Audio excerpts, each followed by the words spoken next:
Continuamos con la segunda sesión del día, la cual se ha titulado El compromiso es de todos, potencializando el mercado de capitales.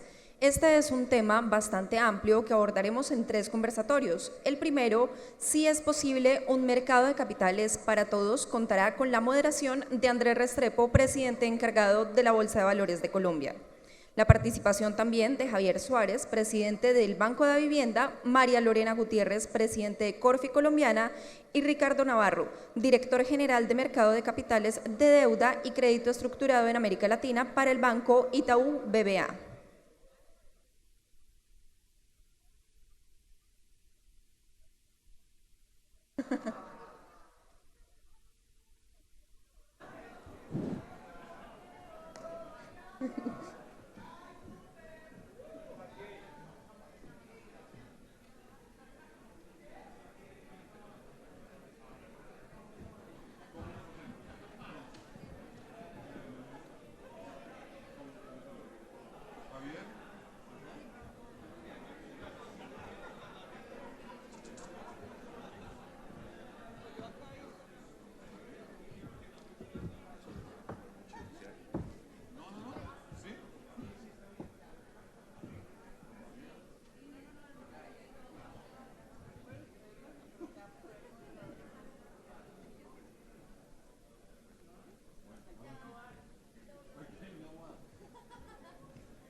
Listo, muy bien, arrancamos. ¿Y por qué nos pusieron a Felipe ahí? Bienvenido, Andrés, y cuéntanos por qué el mercado de capitales es un compromiso de todos. Bueno, Paula, muchas gracias. Muchas gracias a todos por acompañarnos hoy en este espacio. Y yo creo que vamos a tratar, no sé si de responder, pero por lo menos de tener algunas reflexiones sobre, creo que la pregunta insistente que a lo largo de los años nos hemos hecho quienes hemos estado en este mercado, y es ¿cómo hacemos que este mercado realmente llegue a donde tiene que llegar?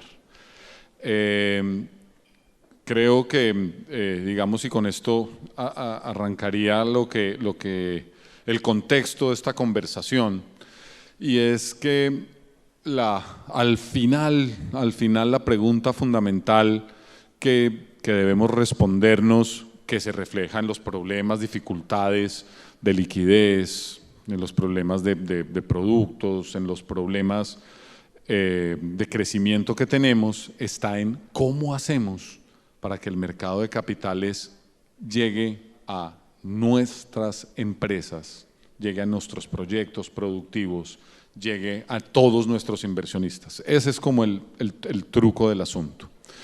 Entonces, la importancia a la pregunta de María Paula está en eso, en mi opinión, en cómo hacemos para dar ese paso. Lo otro al final son medios para llegar ahí.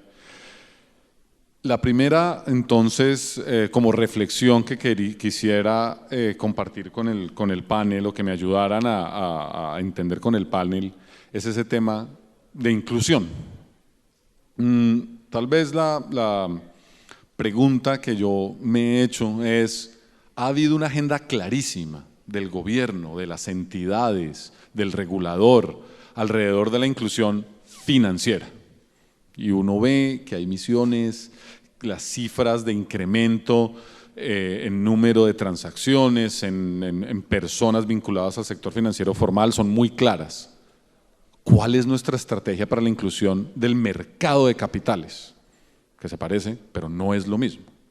Y cuando hablo de inclusión, estoy hablando no solo de más personas invirtiendo en el mercado de capitales, sino más empresas, más proyectos de las empresas que ya están yendo al mercado de capitales.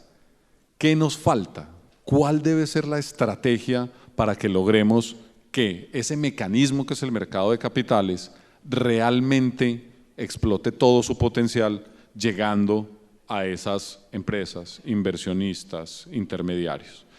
Si les parece, arrancamos con esa pregunta. Doctora María Lorena. Bueno, muy buenos días para todos.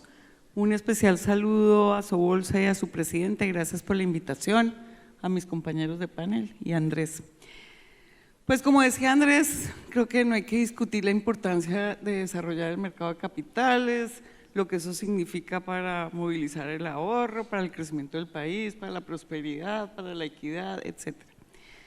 Yo tengo como 3 comentarios, digamos, que me parecen importantes. Uno, el país ha hecho misiones de mercado de capitales y han salido muy buenas sugerencias, y lo que creo que tenemos que trabajar ahí es en una hoja de ruta que se conozca, mucho más clara, con metas, con compromisos, con responsables, porque ya lo hemos estudiado mucho. Entonces considero que parte de la tarea es, hagamos esa hoja de ruta muy en el corto plazo con responsables, tareas, y empecemos a mover esas buenas ideas que han salido de las misiones de mercado de capitales. Estructuralmente, y pues seguramente repetiré muchas cosas que todos sabemos, pero es bueno como traerlos acá y como ser conscientes. Para mí lo más importante es el tema de educación financiera, no solamente para personas naturales, como usted dice, que no es como la movilización fundamental, sino también para las empresas. Muy pocas pymes conocen qué es el mercado de capitales, cómo funciona el mercado de capitales, y la mayoría de empresas en el país son pymes. Entonces creo que tenemos que abarcar un tema de educación financiera y de mercado de capitales. El otro es cómo tener acceso a la información. Estoy repitiendo cosas que hemos hablado durante muchos años. La reducción de barreras, eso incluye los costos, la inversión mínima que hay que hacer para entrar al mercado de capitales, la regulación mucho más flexible, los procesos, ¿no? Sería buenísimo un trabajo de eliminar trámites y procesos para poder acceder al mercado de capitales. El tema de innovación, no solamente en temas de tecnología, que es lo que hablamos ahora todos, sino también en nuevos productos. Hay que ver los productos que le pueden llegar tanto a las personas naturales como a ciertas pymes, que no son los productos que normalmente usamos en el mercado de capitales. Y alianzas. Ahí, yo no soy de bancos y aquí tenemos al doctor Javier y al doctor Nicolás, pero me voy a meter en el tema para darle pie a Javier y decir que él tiene toda la razón, pero considero que hay que apalancarse del sistema financiero. Yo creo que en inclusión financiera lo que han hecho los bancos y lo que ha hecho todo el sistema financiero es impresionante. Las cifras, según la banca de oportunidades, ya alcanzan, creo que es el 64% de personas que tienen al menos un producto financiero, y ha crecido mucho en los últimos años. Y lo interesante, y aquí pues Javier creo que puede hablar más de eso porque es un experto en la materia, mire los datos interesantes, por lo menos los que yo tengo, y es el 42% de los colombianos ya tienen billeteras digitales, más que cuentas de ahorro. Y hay que apalancarse en eso. Hay que apalancarse tanto cómo se acercaron a las personas naturales, el desarrollo de la tecnología, y ahora hay que verlos cómo los metemos en el tema de acciones de mercado de capitales, de que esas plataformas, porque esa persona natural también puede trabajar en una microempresa y puede empezar a ver cómo es eso. Entonces, para retomar, creo que hay que apalancarse de los bancos, del sistema financiero, que ya lo ha hecho en temas de inclusión. Creo que hay que hacer una hoja de ruta con metas y compromisos, y hay que creer en las alianzas público-privadas. Si esto ha funcionado entre el sistema financiero y los bancos, es por un compromiso de una alianza público-privada para la inclusión financiera. Y yo creo que aquí sacamos las cosas adelante es trabajando juntos, lo público y lo privado. Con eso diría Andrés. Muchas gracias. Javier, Davivienda sin duda ha sido líder en ese proceso de inclusión financiera. ¿Qué podemos aprender de eso pensando en el mercado de capitales? Y yo tomaría la idea de María Lorena de apalanquémonos en eso, porque ya hay un avance que nos termina conectando. ¿Cómo se le ocurre que podemos lograr concretar esa conexión? Andrés, bueno, buenos días para todos. En primer lugar quisiera agradecerle a Jaime Humberto, a Sobolsa, a ti Andrés por la invitación. Saludo también a mis compañeros de panel. Yo creo que el tema de inclusión financiera es un camino que ha tomado años y creo que lo que ha pasado en el país, antes de hablar de inclusión hacia el mercado de capitales, lo que ha pasado en temas de inclusión financiera es realmente una revolución. Este es un país que tenía una inclusión financiera, una penetración de los productos financieros relativamente baja hace 5 o 6 años. Les cuento, para contarles un poquito como la historia, voy a tomarme como la licencia de usar las cifras de DaviPlata, que son representativas de lo que ha pasado no solo con DaviPlata, sino lo que ha pasado en el país. DaviPlata llegó a más o menos unos 5,5 millones de clientes en un proceso que tomó cerca de 7 años desde que nació, muy trabajando en alianzas público-privadas, como lo decía María Lorena, muy de la mano de ser ese habilitador para entregar los recursos del Estado a la población que estaba recibiendo subsidios, y se fue construyendo ahí un capital, no solo de DaviPlata, también otros jugadores con las mismas capacidades para entregar esos subsidios, y al final del día se llegó en un proceso de bancarización después de muchos años a 6 millones de clientes en DaviPlata. Llega la pandemia y se presenta pues la necesidad que todos conocemos de entregar los subsidios muy rápidamente, y en cuestión de 3 meses DaviPlata pasa de 6 a 11 millones de clientes, fundamentalmente porque la plataforma estaba ahí lista.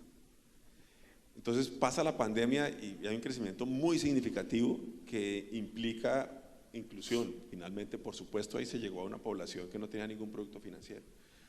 Pero para mí una de las cosas más llamativas es que después de ese fenómeno, que uno diría, bueno, eso es un fenómeno extraordinario por la pandemia y pues una vez pase, pues eso va a echar para atrás, está llegando a 16 millones y medio. Entonces el ritmo de crecimiento ha venido subiendo. Y si uno suma las otras billeteras que hay hoy en día en el mercado, Nequi, está Movi, está el Grupo Avala saliendo con Dale, al final del día tenemos más de 30 millones de colombianos hoy en día que tienen acceso a algún producto financiero, fundamentalmente, y las billeteras son las que tienen, digamos, el gran espacio cubierto. Si uno quita los repetidos, ese es un número que no conocemos del todo, pero la apuesta nuestra es que debe haber por ahí unos 22, 24 millones de colombianos hoy en día que tienen productos con las billeteras, y si se suma cuentas de bancos debemos estar en 25, 26 millones, que si a la población colombiana uno le quita a los menores de edad, que incluso ya están entrando también en este mundo, realmente la penetración es muy alta. De hecho, las estadísticas de la banca de las oportunidades hablan del 92%. 92% de los colombianos tienen algún producto financiero. Eso era impensable hace 4 o 5 años. Yo creo que esto se da en parte por un fenómeno muy particular que es la pandemia, pero yo creo que aún sin la pandemia eso iba a pasar. Seguramente iba a tomar un poco más de tiempo, pero iba a generarse esa dinámica de ir incluyendo clientes en el sistema. Pero creo que lo interesante es que ese es un primer paso, para que en el país hay una transformación profunda en el manejo de los recursos de la gente, en donde esos recursos que tradicionalmente se han manejado por fuera del sistema empiezan a funcionar dentro del sistema. Y en esa medida las billeteras son finalmente unas plataformas para hacer inclusión, pero les doy unas cifras como para tener una referencia. Hoy en día 1/3 de los clientes de DaviPlata tienen a DaviPlata como su único producto financiero. Llegaron al sistema como su único producto financiero, pero ya hay 2/3 que están bancarizados. Algunos estaban bancarizados desde antes, pero un número muy importante de esos clientes entraron por DaviPlata y ya llegaron al sistema financiero, a Davivienda o a otras entidades. Entonces, ese es un fenómeno progresivo en donde, por un lado, desde el punto de vista de los ciudadanos, empieza a haber ya una participación en el sistema, pero por otro lado empieza a haber también una dinámica de movimiento de recursos que pelea contra el efectivo. Las cifras en Colombia son increíbles. Después de todo lo que hemos hecho durante estos años, las transacciones en Colombia en un 80% se hacen en efectivo. O sea, sigue siendo un país donde el efectivo es rey. Entonces, si el efectivo es rey, ¿en dónde está el ahorro de ese efectivo? Pues está en efectivo, está en la casa, está guardado en colchones, no está en el mercado de capitales, porque pues fundamentalmente la gente todavía como que no llega al sistema, pero creo que vamos por el camino correcto, con esas plataformas, y creo, ahí coincido con María Lorena, los bancos jugamos un papel de abrir la puerta, de ir incluyendo cada vez más individuos en el sistema, para después llegar con productos que son un poco más sofisticados. Yo creo que ese es como el siguiente paso es ese de la transición de una cuenta de ahorros a ir subiendo hacia otro tipo de productos en lo que corresponde al ahorrador. Ese ahorrador que hoy en día está por el lado de los fondos de pensiones, digamos el ahorro formal, pero el ahorro informal sigue siendo un ahorro que no se canaliza en buena medida hacia el sector financiero y mucho menos al mercado de capitales.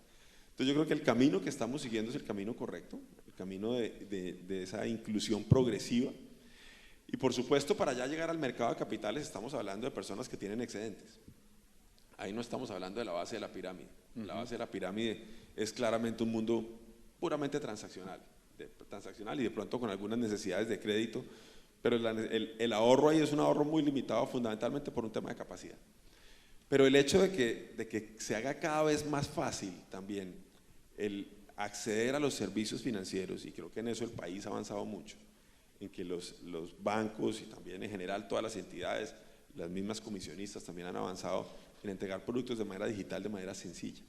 Entonces yo creo que la sencillez aquí es un factor absolutamente crítico, porque para el colombiano promedio, este mundo en el que estamos aquí sentados hoy es un mundo exótico, es un mundo que le es lejano, que no tiene el conocimiento para interactuar en este mundo. Entonces tendrá que ser a través de soluciones digitales, con inversiones en fondos, donde yo no tengo que decidir con mayor conocimiento sobre lo que estoy haciendo con mis recursos, porque hay alguien profesional que lo hace por mí. Javier, entendiendo que estamos como en esa ruta y que hemos dado un paso muy importante de abrir la puerta, los productos de mercado de capitales que tienen esa sencillez, que se pueden entender, más allá de la tecnológica que es muy importante, pero de la estructura del producto, ¿usted cree que estamos lejos, estamos cerca? Esa oferta de productos para ese tipo de cliente. Yo tengo la sensación que los productos, precisamente por la falta de sofisticación de ese colombiano, cuando hablamos de inclusiones del mercado de capitales, pues los productos tienen que ser muy sencillos. O sea, yo creo que no se necesitan más de 5 o 6 productos para la gran masa. Cuando aquí en este escenario pues hay un conocimiento muy experto que genera, digamos, en la curva de rendimientos, se genera una oferta de fondos supremamente completa. Eso es importante para un mercado sofisticado. Para un mercado sencillo es mucho más importante un concepto más de inversión por objetivos que de los activos mismos. Yo ¿para qué quiero invertir? O sea, ¿cuál es mi horizonte? ¿Cuál es el propósito?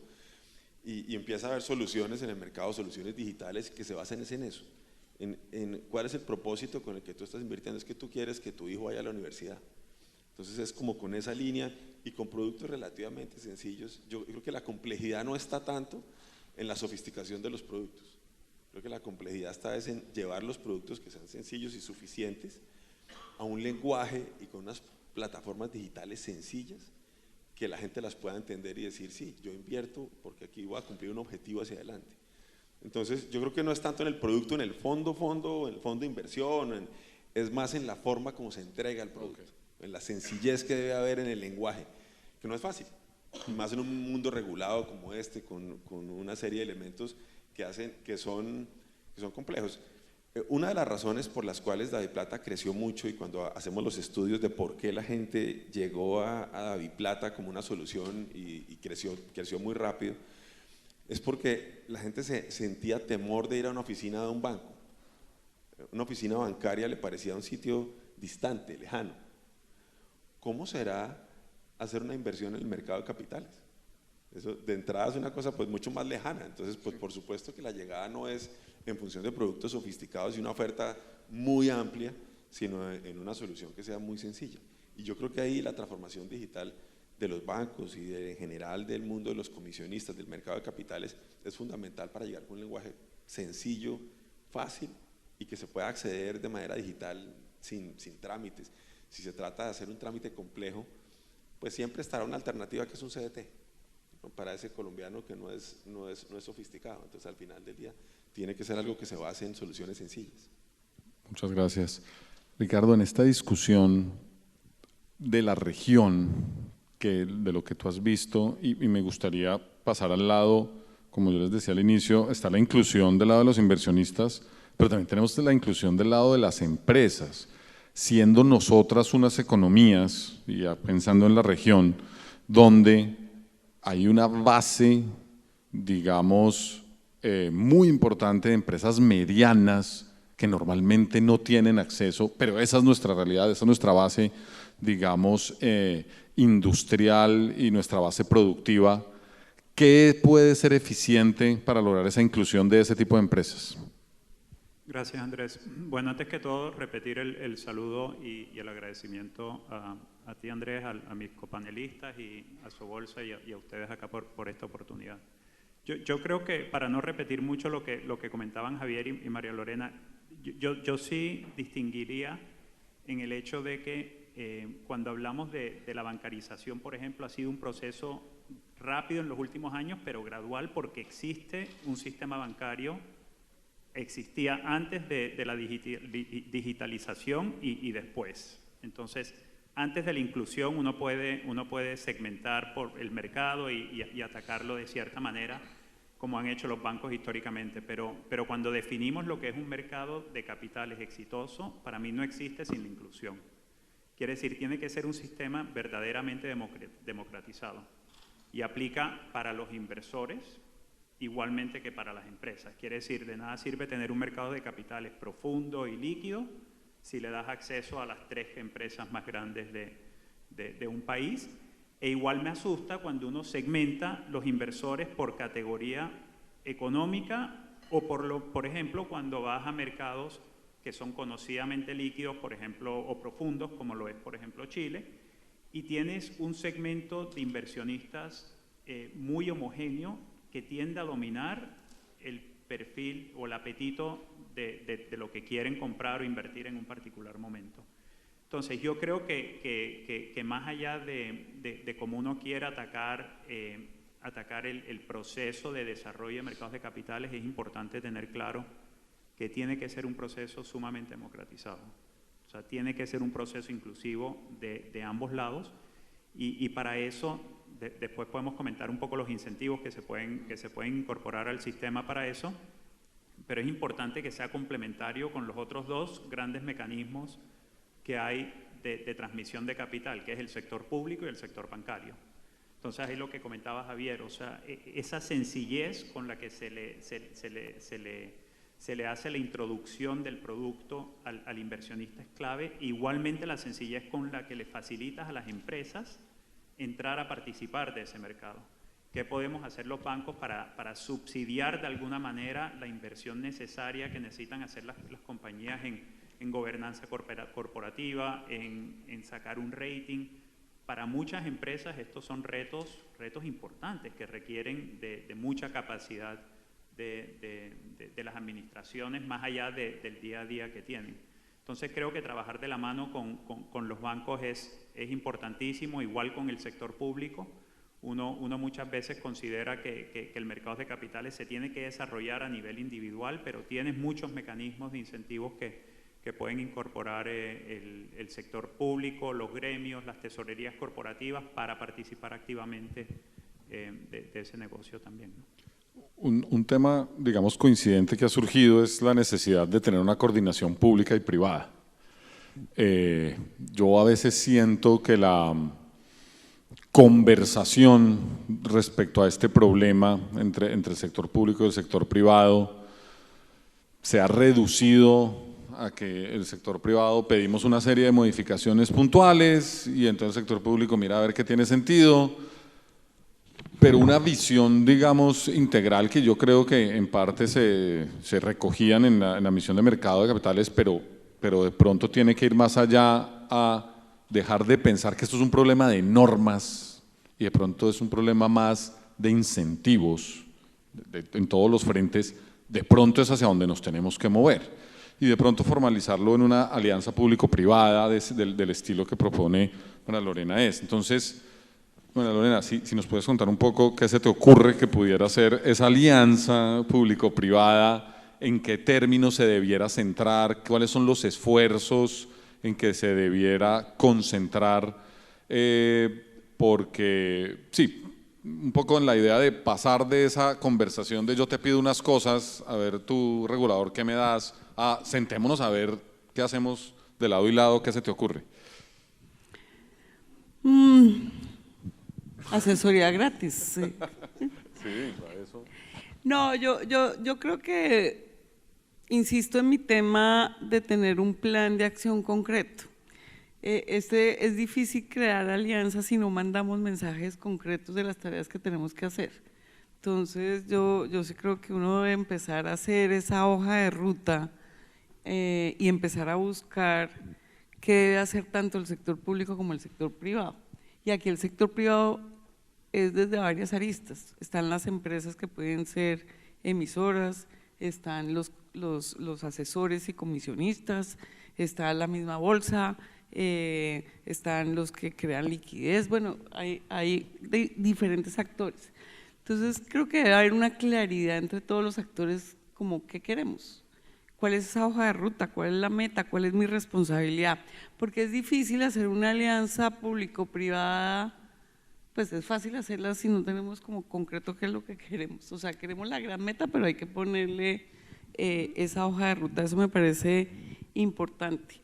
Eso es lo que yo diría sobre la alianza público-privada, o sea, aquí hay que hacer una hoja de ruta y no solamente pedir, como usted decía, el cambio en la regulación, este cambio chiquito, sino tener ese gran mapa. Y ya lo hicieron, mi punto es, ya han estudiado mucho el mercado de capitales. Yo lo que creo es que hay que concretar, poner responsables, tareas. Muchos temas me fascinan los tableros de control, pero creo que hay que hacer esa tarea. Javier, desde la experiencia del banco y del grupo, casi que le diría que usted tiene una visión como muy transversal de mercado de capitales porque están como en todos los puntos de la cadena, pensando en esa visión conjunta, en esa lista de tareas. Mariana dice, mire, ya las tenemos en esas múltiples estudios, múltiples misiones. Usted diría, mire Andrés, para lograr que nos movamos a ese mercado de capitales incluyente, tal vez usted mencionaba el tema de la sencillez de los productos, ¿qué otros elementos considera usted que son centrales? Y aquí de nuevo, no como banco, sino como grupo, inversionistas, comisionistas, todo lo que tiene el grupo, ¿dónde ve que son esos ejes centrales en los que se debería centrar esa conversación de visión común? Yo creo, Andrés, que si uno se pone a pensar en por qué el mercado de capitales nuestro tiene una baja profundidad, pues yo creo que llega a la conclusión de que si uno se para desde el lado inversionista, bueno, no hay una gran cantidad de opciones de inversión y además la información puede no ser suficientemente completa, hay unas asimetrías de información entre el inversionista y el emisor que se resuelven hoy en día en el modelo que tenemos actualmente, se resuelven con una normatividad de revelación de una alta exigencia para los emisores. Entonces, para los que somos ya parados desde el lado emisor, para los que somos emisores de valores, la carga de ser emisor es una carga relativamente alta. O sea, la preparación de información, la revelación, todo el aparato de control que hay que tener detrás para ser emisor, no es una cosa menor. Que es necesaria para generarle confianza al inversionista, decir, bueno, aquí está la revelación completa para poder invertir. Entonces, ese estándar, en el caso colombiano, es un estándar relativamente alto que hace que el número de empresas que lo puedan cumplir sea muy pequeño. Entonces, posiblemente es el mismo estándar que existe en un mercado más desarrollado, en los mercados desarrollados. La diferencia es que por encima de ese estándar hay muchas compañías. En el caso colombiano, por encima del estándar en donde es aceptable echarse encima esa carga de revelación, pues hay muy poquitas compañías. Entonces yo creo que ese es, digamos, parte del problema desde el lado inversionista, pues no hay una oferta suficientemente amplia, pero parado desde el lado emisor, la carga es muy alta. La carga es muy alta en ese sentido. Entonces uno se pone a pensar, bueno, ¿cómo se pudiera resolver eso? Yo creo que coincido también con María Lorena en muchos de los elementos que están en las misiones de mercado de capitales, pero creo que hay un elemento que puede ser interesante hacia adelante, que es relativamente novedoso, que es el mundo del Open Data. La simetría de información, pues es un problema precisamente de eso, de ausencia de información para la inversión, para el inversionista, y de unos costos muy altos de producir la información para el emisor. Pero yo creo que hay otros caminos. Entonces, por ejemplo, lo digo, y aquí me voy a pasar ya en el negocio del banco, uno de los grandes retos es cómo llegamos al mundo PYME. El mundo pyme, ese sí es un unicornio, es una cosa dificilísima de ver y de agarrar, porque cuando uno está prestándole a los individuos, pues las cuentas se hacen en función del ingreso del individuo. Cuando son a las grandes empresas, pues la información es muy completa. Cuando nos vamos al mundo pyme, resulta que la calidad de la información es limitada, la profundidad es limitada, porque es básicamente los estados financieros que provee la empresa y las fuentes son relativamente limitadas. Pero creo que la puerta que se abre con el mundo del Open Data, que es muy interesante, es poder llegar a otras fuentes que le permitan a nosotros, en el caso de los bancos, pero creo que también aplica para el mercado de capitales, llegar a poder tomar decisiones de crédito o de inversión con otras fuentes. Ejemplos evidentes, la DIAN. La DIAN es una fuente de información muy valiosa, obviamente eso tiene pues, el secreto propio de la información tributaria, pero es que si el mismo contribuyente autoriza el uso de esa información, pues esa es una información que tiene un valor enorme y que para nosotros, y es un tema que incluso se lo hemos propuesto en esas agendas de cooperación con el gobierno, usted quiere bancarizar, quiere que haya más crédito, pues es que la DIAN es una fuente de información muy, muy poderosa. Entonces, con una fuente como esa, uno puede empezar a dar crédito porque tiene un historial de ventas, de gastos, y la DIAN hoy en día se ha vuelto un jugador muy interesante. Creo que todos lo sabemos muy bien con el tema de medios magnéticos, de información exógena. Realmente la información de la transaccionalidad de las empresas del país pasa por ahí de una manera muy valiosa. Entonces yo creo que al final del día, en el fondo, para mí, es un tema de resolver un problema de asimetría de información, que la solución que hay hoy en día es prohibitivamente costosa para los emisores, pero en la medida en que con soluciones digitales y basados en data uno pueda llegar allá, seguramente los bancos vamos a poder llegar allá a prestar más, pero también el mercado de capitales, porque en la medida en que esa información sea pública, si yo soy una empresa de tamaño medio que tiene una trayectoria en el mercado, que tiene un historial de información y que lo puedo validar con información como la DIAN, pero hay otras fuentes de información, pues al final del día creo que hay una oportunidad para acceder a productos mucho más sencillos. Yo creo que el crédito en general, creo que esto aplica también para la inversión en renta variable, el crédito se está transformando en un crédito en donde la fuente de información es cada vez menos dependiente del deudor y es cada vez más, está orientada hacia la información que uno recoge por otros medios de interacción del deudor con el entorno. Y yo creo que, pongo el ejemplo de la DIAN porque pues es muy cercano a todos nosotros y porque la DIAN ha hecho un trabajo muy interesante.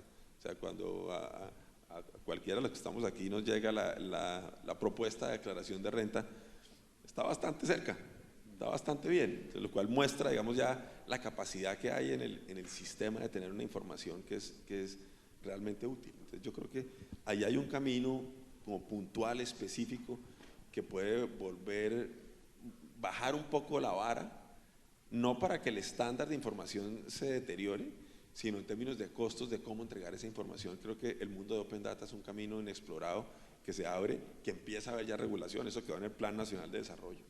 Y parte de lo que sigue es ver cómo se impulsa esa iniciativa, que creo que es supremamente valiosa. Ricardo, un poco misma pregunta, de lo que tú has visto, tú dirías, mire, esa visión conjunta público-privada, ¿en qué elementos adicionales de pronto a los que se han mencionado acá crees tú que debiera centrarse?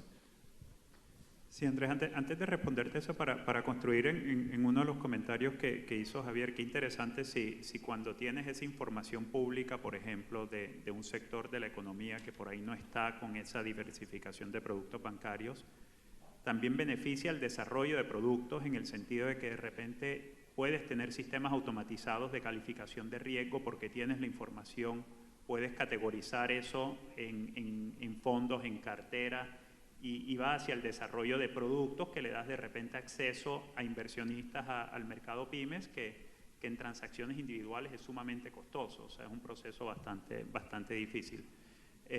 Pero cuando hablamos de la coordinación un poco del sector público-privado, la verdad que cuando llegas a ese nivel hay dos grandes categorías de éxito que creo que sirven como referencia y yo argumentaría que son las únicas que sirven, que es beneficios tributarios o regulatorios. Y ahí En el beneficio tributario distinguiría dos cosas. Uno, puedes hacerlo a nivel de producto, como lo vemos en beneficios a dividendos, en poder descontar los intereses sobre deuda y demás, pero tienden a ser, porque tienen la percepción de que favorecen a ciertos segmentos, tienden a tener mucho rechazo político, o sea, sufren el vaivén del sistema político. Yo creo que algo que sí ha funcionado bastante bien, porque lo hace en coordinación con la perspectiva política del momento, es beneficios tributarios que van a segmentos de la economía y se aplican en cuanto a productos. Entonces, en Brasil, por ejemplo, han habido casos muy exitosos donde casi que todo lo que es desarrollo de infraestructura se ha apalancado en los bancos, pero siempre teniendo en cuenta ciertos beneficios tributarios, porque al fin y al cabo ese riesgo quieres que termines en mercados de capitales, que tiene la perspectiva de poder seguir a plazos largos, que al fin y al cabo tienes un subyacente que es riesgo soberano, entonces tienes la simplicidad de lo que es el riesgo del proyecto o de la empresa en ese momento.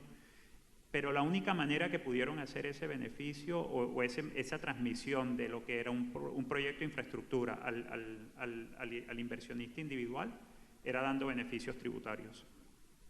Creo que el mercado, y en Colombia con la gran adaptación que han tenido las billeteras digitales y las criptomonedas, el mercado acá yo creo que a veces se asume de que no es suficiente, de que no hay la educación financiera, pero una y otra vez el mercado te muestra de que tiene hambre de arbitrar dónde es más eficiente, y el colombiano en particular encuentra la manera de hacerlo. Entonces yo creo que con los beneficios tributarios sospecho de que acá el resultado sería muy exitoso. La manera también de obligar casi que sacar el gobierno de por medio y obligar a esa coordinación entre el sector privado es por medio de la regulación, que si de repente empezamos, bueno, hay acá ya ciertos beneficios en tasa que se están pasando a clientes que sacan un rating, por ejemplo, de una calificadora como dentro de su proceso, entonces indirectamente el banco que está proveyendo el crédito está subsidiando uno de los pasos esos importantes de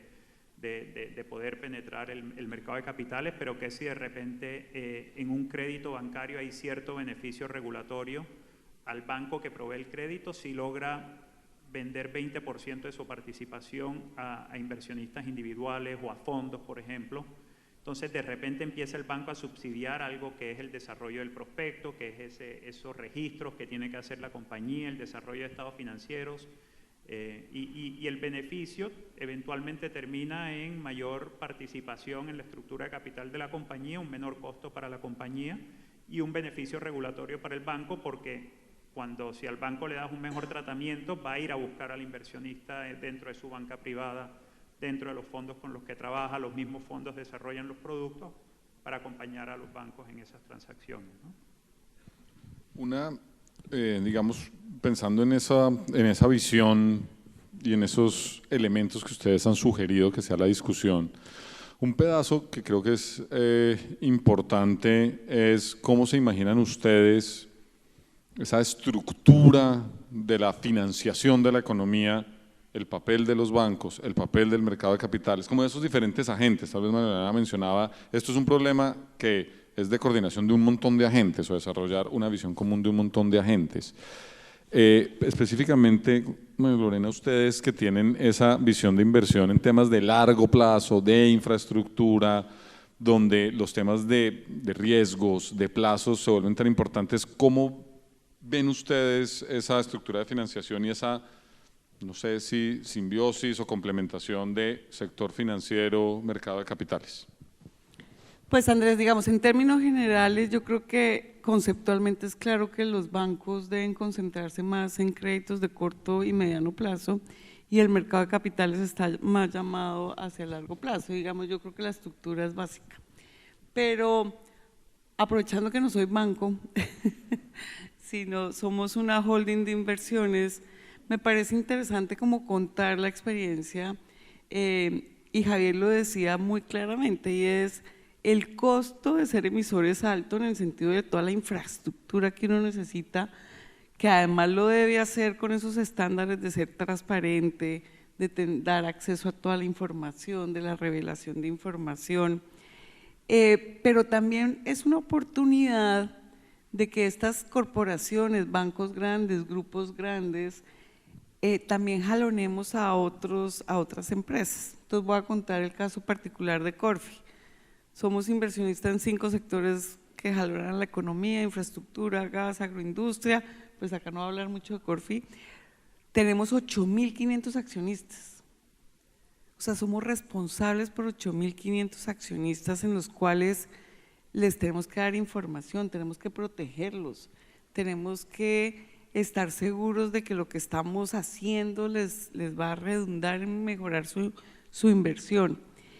Y también hay que defendernos de ataques. Ahí hay personas naturales que de verdad creen en nosotros, pero más allá de esto de los 8.500 inversionistas, que para nosotros son demasiado importantes, mire el caso interesante de siendo holding, siendo los emisores, podemos ayudar a buscar financiación a través del mercado de capitales para una de las empresas de infraestructura, que seguramente la empresa de infraestructura sola no lo puede hacer. Entonces, ¿qué hace Corfi? Lo que hace es tener toda esa estructura para poder conseguirle financiación a alguno de estos proyectos de 4G. Y lo hicimos recientemente.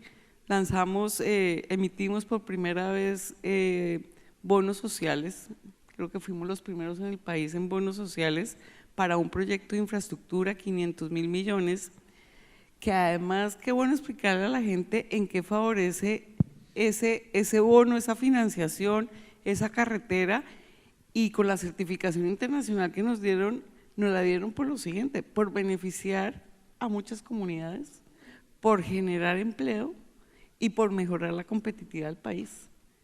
Por eso fue que nos otorgaron, digamos, todo este proceso para poder emitir bonos sociales.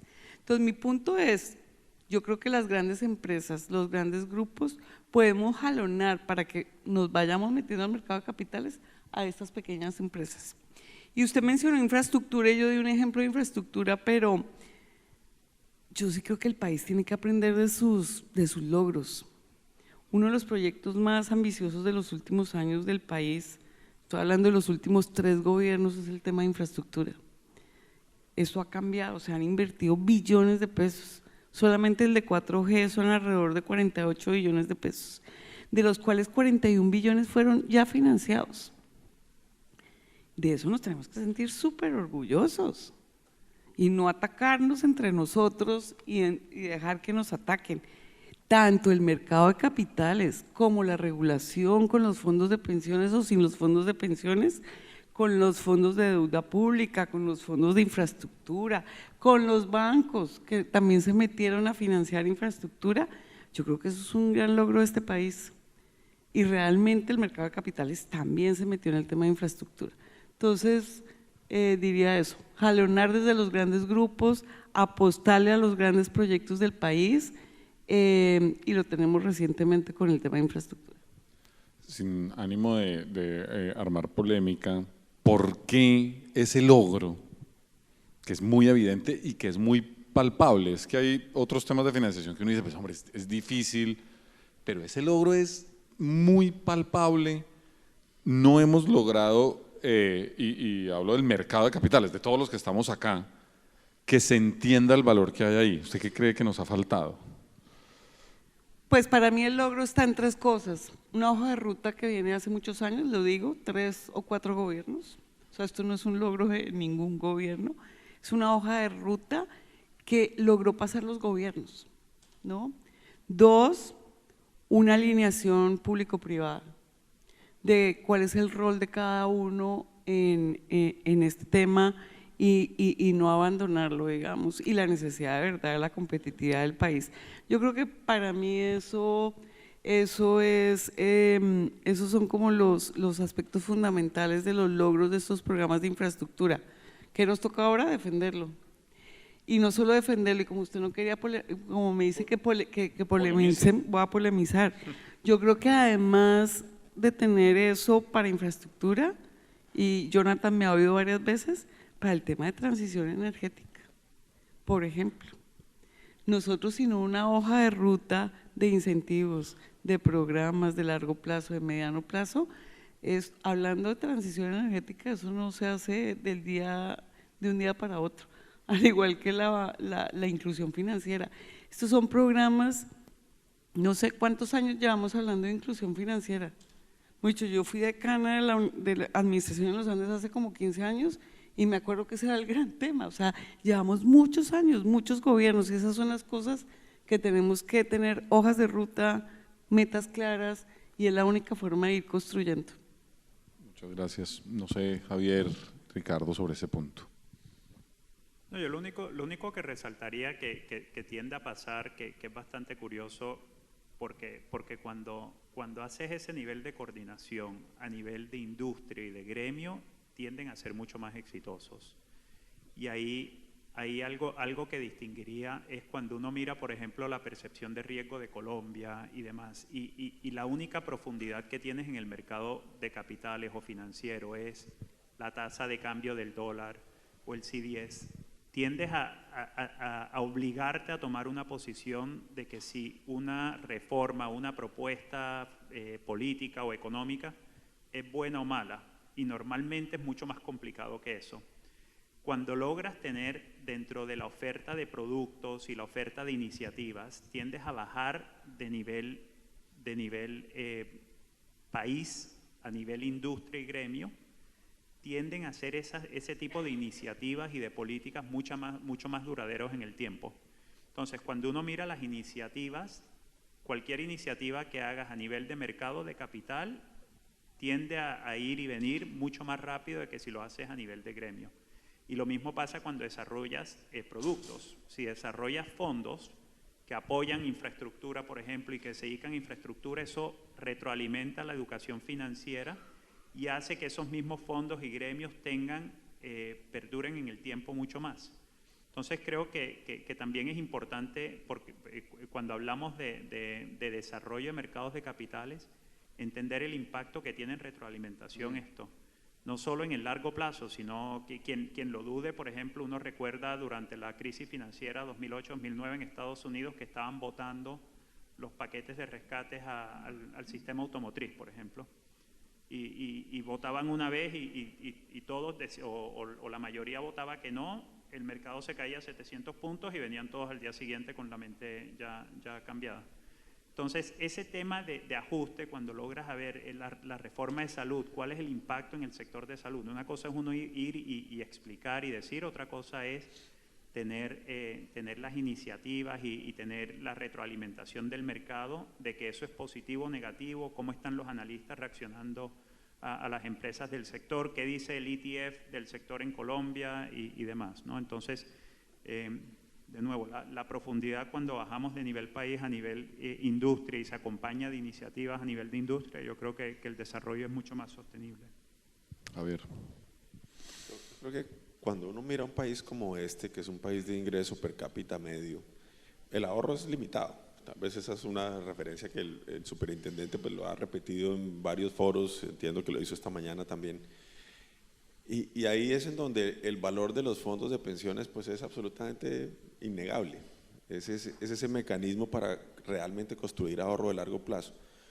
Los bancos, como lo decía María Lorena, no estamos construidos para dar crédito de largo plazo. O sí, podríamos dar de crédito de largo plazo, pero para eso necesitaríamos fondeo de largo plazo. El fondeo de largo plazo es un bien muy escaso en general en las sociedades. El único fondeo de largo plazo realmente estructural poderoso es el ahorro pensional. Es ese ahorro en donde yo voy a 20, a 30 años. Entonces yo creo que un mercado de capitales en donde el ahorro es limitado, en un país donde el ahorro es limitado, pues tiene que defender a capa y espada el ahorro de largo plazo. El ahorro de largo plazo que se puede constituir en inversión. Porque en el momento en que perdamos un ahorro de largo plazo que puede convertirse en inversión, pues lo demás es marginal.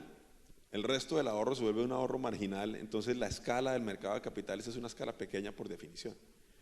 Entonces yo creo que a puertas de la reforma, la importancia que tiene pues lo que siguen haciendo los fondos de pensiones y el manejo del fondo de ahorro que está en la reforma, que es cómo el gobierno va a manejar los recursos que va a recibir, para que esos recursos estén canalizados hacia el mercado de capitales es absolutamente fundamental. Y yo creo que ese es un tema que no se ha cerrado, esa discusión no se ha cerrado todavía en la reforma.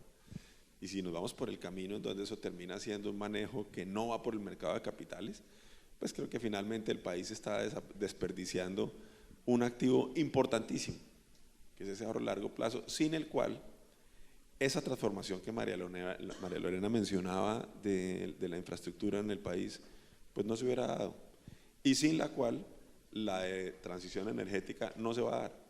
Al final del día se requieren esas inversiones de largo plazo, esa estructura en donde nosotros los bancos hacemos una tarea muy importante en resolver parte de la asimetría de información.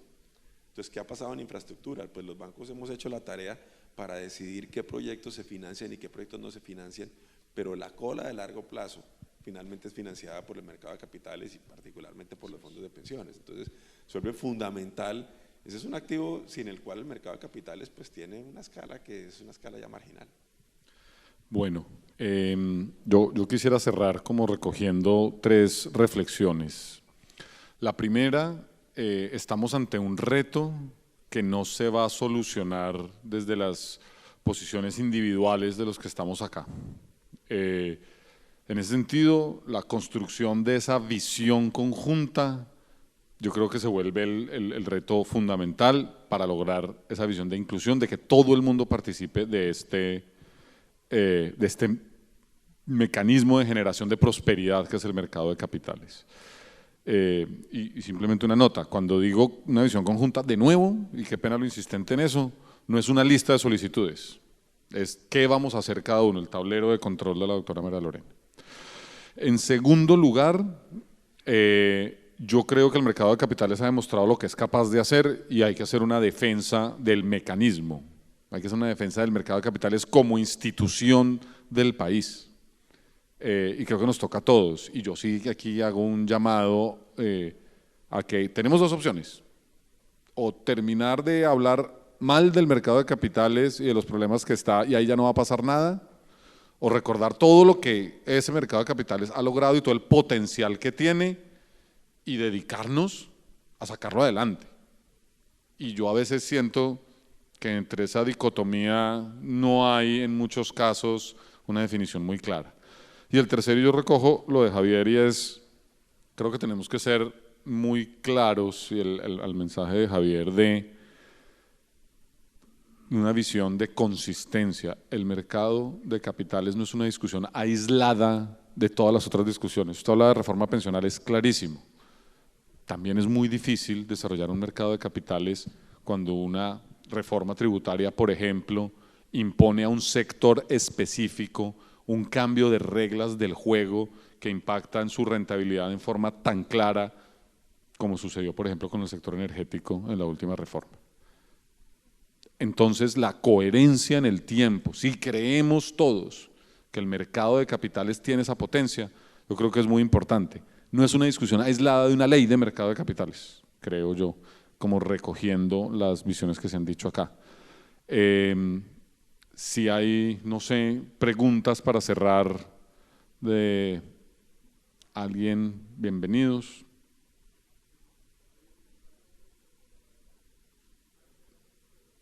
¿No hay? Bueno, les agradezco mucho, muchas gracias.